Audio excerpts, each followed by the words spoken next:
Bien. Nous allons voir maintenant le développement embryologique du système nerveux central, à commencer par cette disposition embryonnaire à la deuxième semaine de vie intra-utérine, avec un embryon à 2 couches cellulaires et donc ce qu'on appelle un embryon didermique.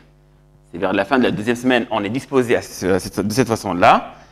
Une couche qui est proche, disons, de l'endomètre utérin, qu'on appelle la couche épiblastique.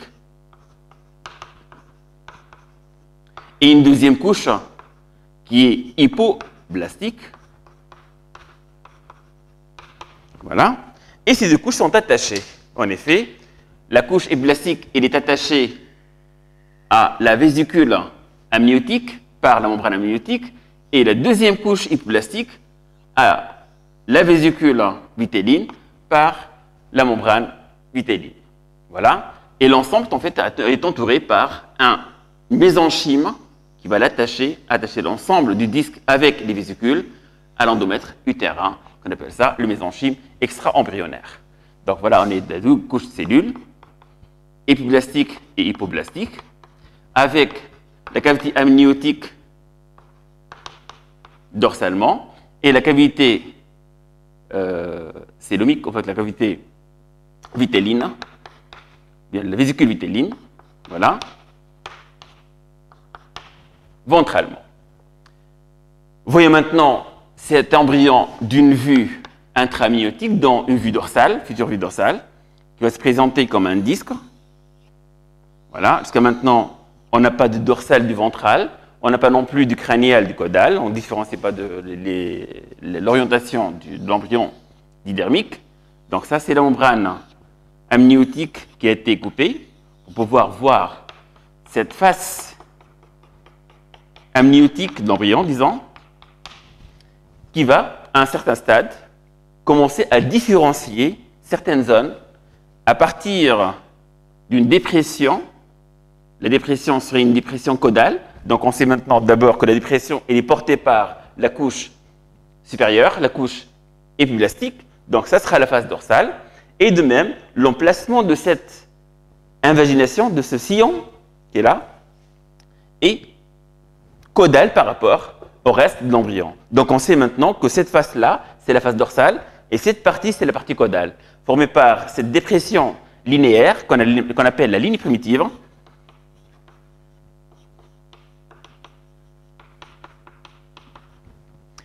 qui va être précédée par une dépression plus importante et plus profonde, qu'on appelle ça le nœud de Hansen,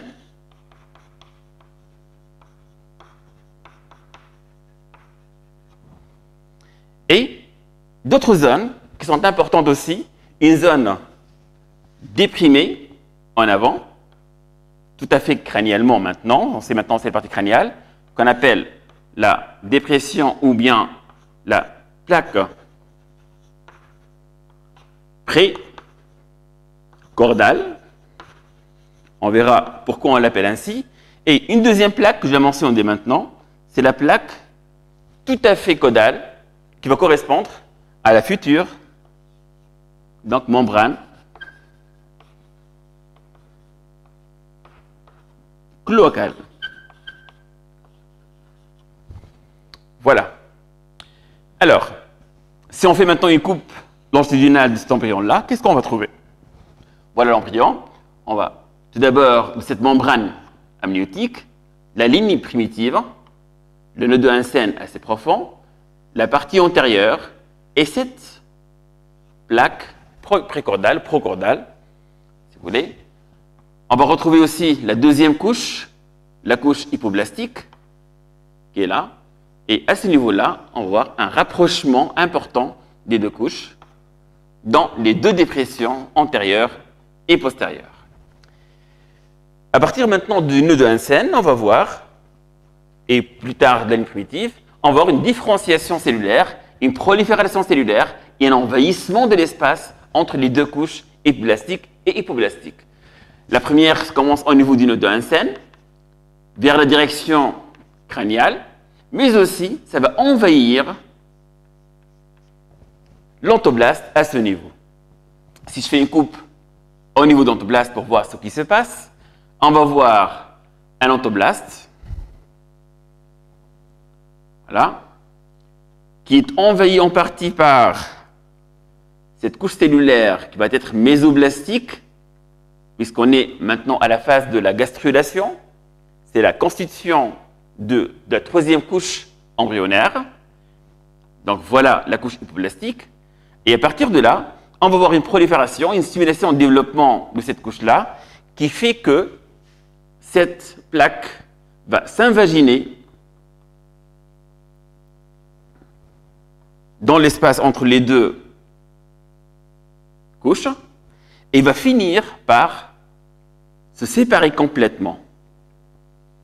Donc voilà, on va voir une masse solide cordonale. C'est une corde solide qu'on la retrouve dans cet espace-là et qui va vers cette plaque précordiale. Précordale, pas précordiale, cordale. Alors, ça s'appelle comment cette corde-là? On appelle la corde dorsale ou encore la notocorde et qui va avoir un rôle très important dans le développement du système nerveux central.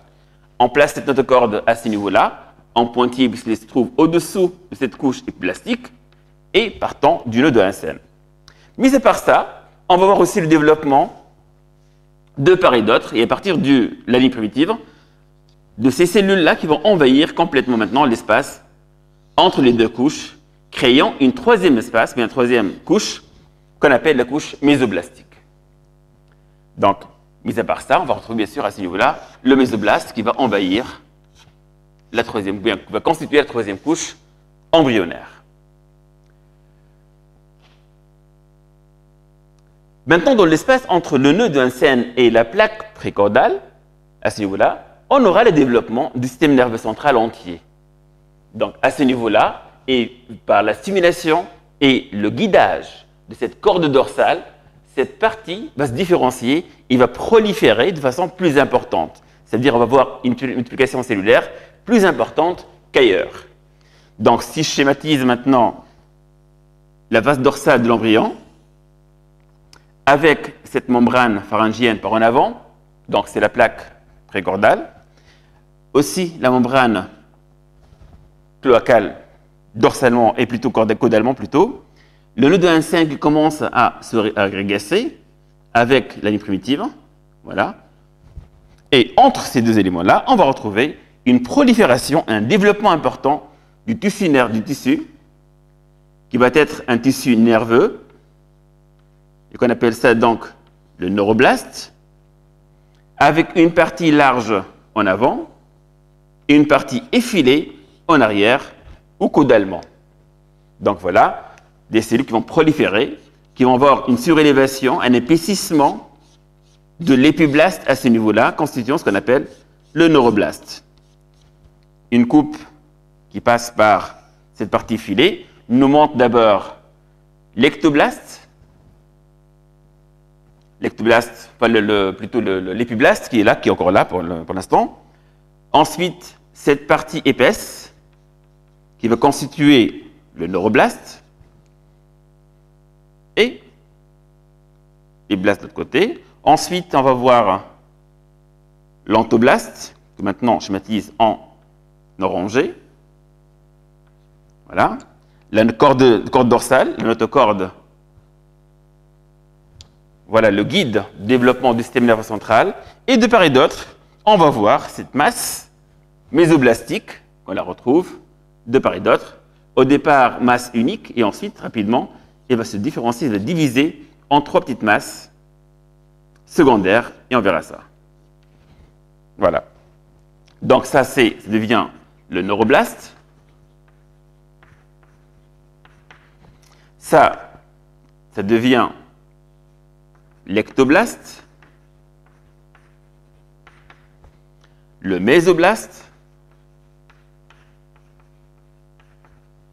la corde dorsale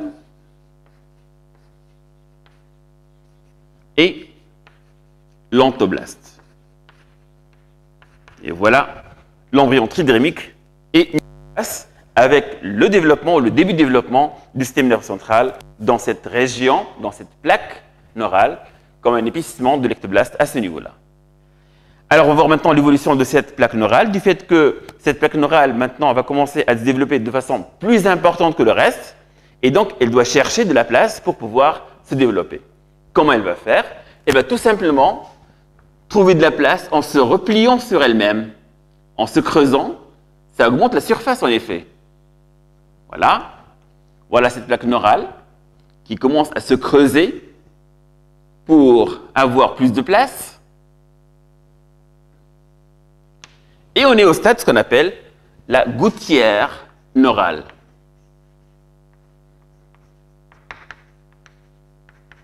Gouttière neurale.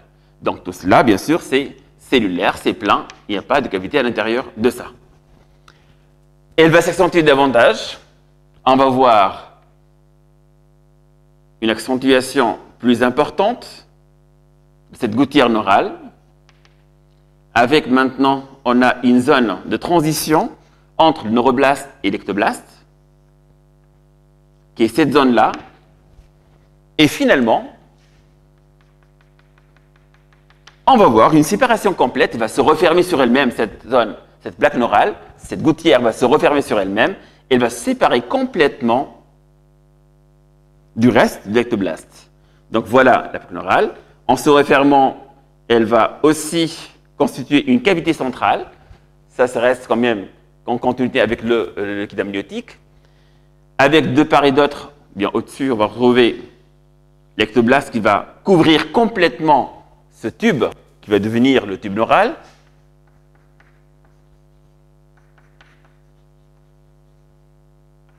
Voilà. Et n'oublions pas qu'à ce niveau-là, au niveau de la jonction, on va voir un détachement d'une languette de ce tube neural, languette pleine, qui vont accompagner, qui vont longer le tube neural de part et d'autre, et qu'on appelle ça les crêtes neurales.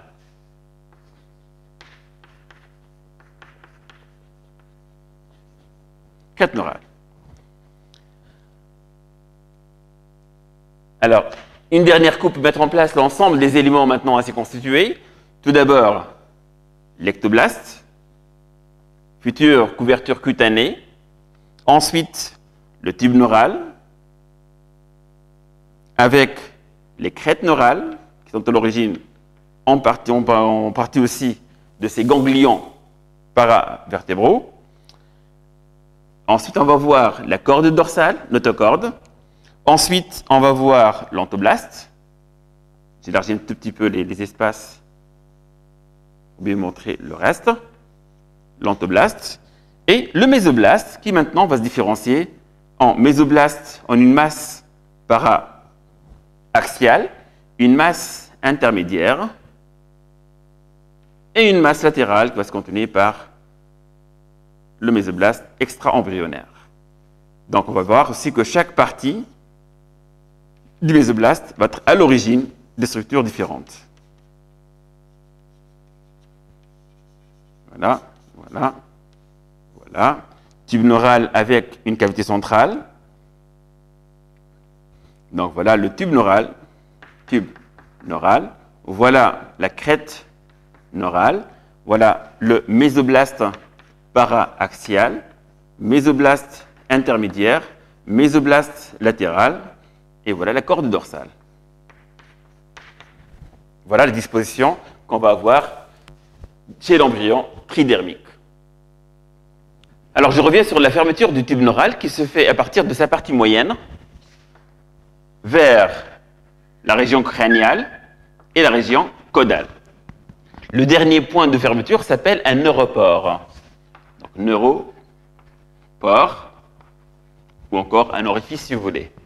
On a donc un neuropore antérieur qui va se fermer à partir du 25e jour intra-utérine et un neuropore caudal postérieur vers le 27e jour de vie intra-utérine. Comme ça, on aura un tube neural complètement fermé.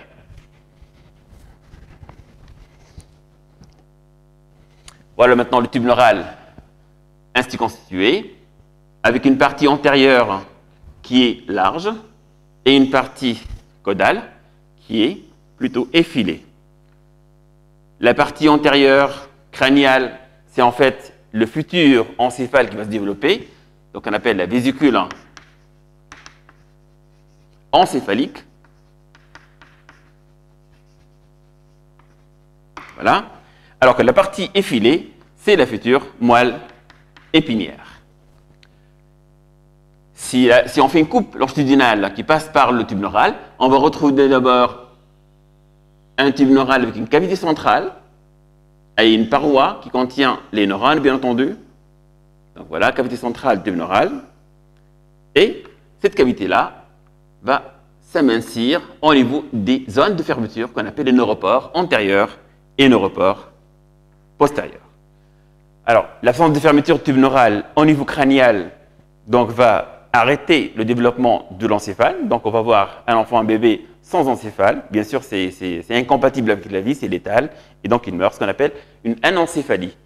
Alors que l'absence de fermeture au niveau caudal, ça entraîne des malformations au niveau de la moelle épinière. Et bien sûr, ça retentit sur tout ce qui est pris en charge par cette moelle épinière, essentiellement les membres inférieurs. On va voir donc une paralysie néonatale dès la naissance des membres inférieurs. Bien sûr, pas obligatoirement, ça dépend de ce qu'on va voir à l'intérieur de cette malformation. Alors, cette vésicule qui était unique va se diviser en 3 vésicules secondaires. Donc, à l'intérieur de l'embryon maintenant, voilà l'embryon, la grosse tête de l'embryon, parce qu'en fait, le développement du système nerveux central à ce stade-là, c'est le plus important phénomène qui se produit. La région cardiaque, ensuite la région ombilicale, côté dorsal de l'embryon. Voilà. Et le côté caudal de l'embryon.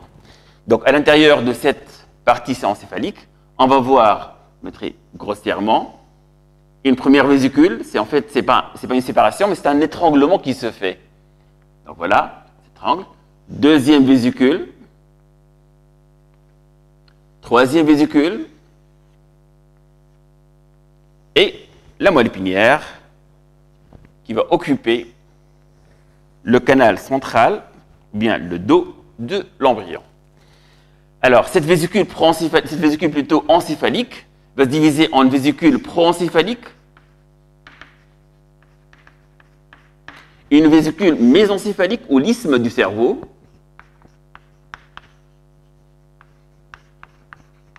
donc vésicule mésencéphalique, et la vésicule rhombencéphalique.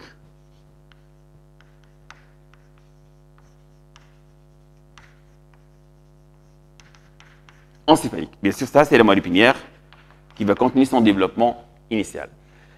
Je finis par une coupe qui passe par la moelle épinière. C'est la partie la plus ancienne, c'est la partie la plus simple, en effet. Donc, on retrouve aussi, la complexité commence par la moelle épinière et se termine par cette région-là, proencéphalique, on va voir, c'est un peu complexe comme développement. Au niveau de la moelle épinière, si je fais une coupe du tube neural à ce niveau-là, on va retrouver un tube avec une cavité centrale, une lumière centrale, voilà, avec une partie dorsale et une partie ventrale, amincie, comme vous voyez ici là, et prennent le nom d'un toit et d'un plancher de cette cavité centrale. Et de part et d'autre, on va voir l'existence, ou bien on va trouver l'existence des cellules nerveuses, des neurones qui vont constituer ces parois latérales. Et ces neurones-là vont être disposés d'une façon spéciale, particulière, tout d'abord en 2 zones, une zone dorsale et une zone ventrale. La zone dorsale reçoit l'information, donc une zone qui est plutôt sensitive, alors que la zone ventrale, elle va envoyer les commandes, donc une zone motrice. Deuxième chose, c'est qu'à ce niveau-là et au niveau de la moelle épinière, ces zones de sensibilité et de motricité vont avoir là aussi une différenciation fonctionnelle, c'est-à-dire qu'on va voir, donc bien sûr, on va distinguer la motricité somatique de la motricité viscérale et aussi une motricité viscérale, une sensibilité viscérale de la sensibilité somatique. Et donc, on va retrouver d'abord la sensibilité côté dorsal, la motricité côté ventrale, la somato-motricité et sensibilité plutôt en périphérie, alors qu'au centre, on va retrouver tout ce qui est viscéral à l'intérieur, au centre de cette coupe-là. Et donc, on va voir tout d'abord une masse somatomotrice qui occupe la partie ventrale vestiburale.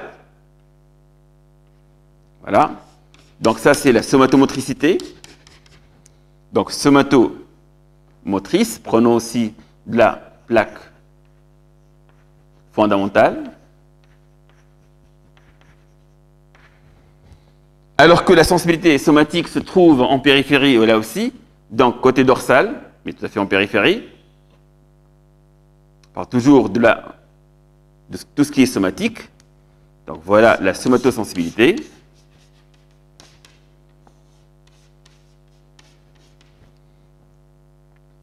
Donc somatosensibilité, on appelle aussi la plaque alaire.